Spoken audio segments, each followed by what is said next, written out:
now on to the melody guitar tracks. This first part starts off with an E flat dominant 7th chord with no 5. So E flat, G, and D flat. And just like on the aux track, the aux guitar track we just got done filming, it goes up a whole step too as part of its melody. Let me show you what I mean.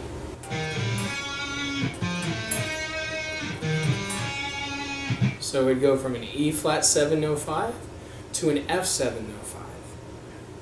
Now let me break down the lick a little bit. It just goes 1, 3, 7, and holds it out.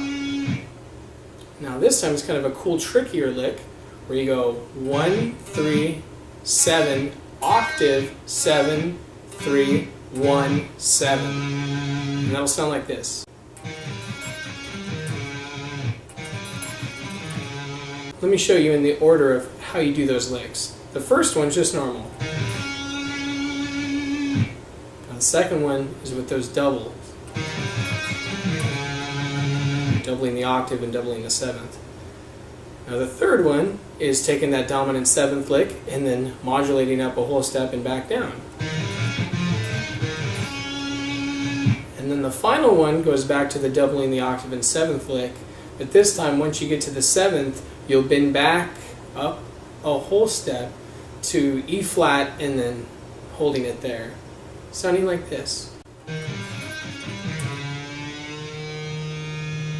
Now for the next section, which I call the psychotic polka part, the melody guitar is playing some kind of weird Lydian lick, utilizing the root, the 3rd, the sharp 4, the 5, and the 6, sounding something like this.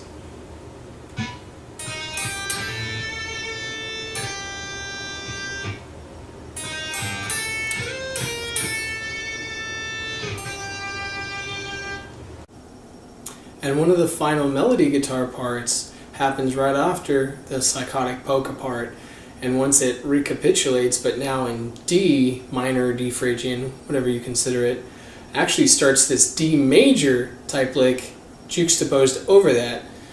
We would call that something like a bitonal piece or a polytonal song. You have a D Phrygian type lick, at the same time you have a D major type lick, and then you have these dominant 7th chords a half step away from them happening all at the same time, which is definitely what adds to the chaoticness and tension of it all, but from a kind of form and analysis point of view makes it very complicated.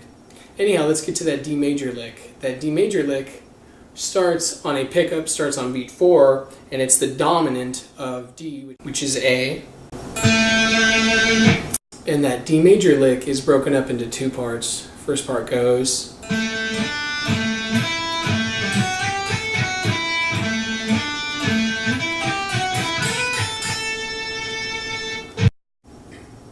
And the second part is almost the same. The first half is exactly the same, and the second half is where the change happens.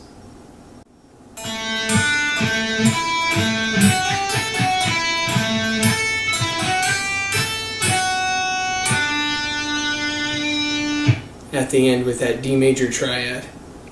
Now the final section to the melody guitar part recapitulates just like the rest of the music does, but this time of course modulated. This was referenced in the auxiliary guitar parts, the F7 with no 5. So the end of the song is actually going to end with these little arpeggios. But instead of modulating the whole chord up, for some reason I hear it as this. The F7 with no 5 going to a G augmented. So only the root and the 3rd are moving up. Keeping that high note, which is the E flat, or a D sharp in a G augmented context. And that's literally how the song is. Just repeating that.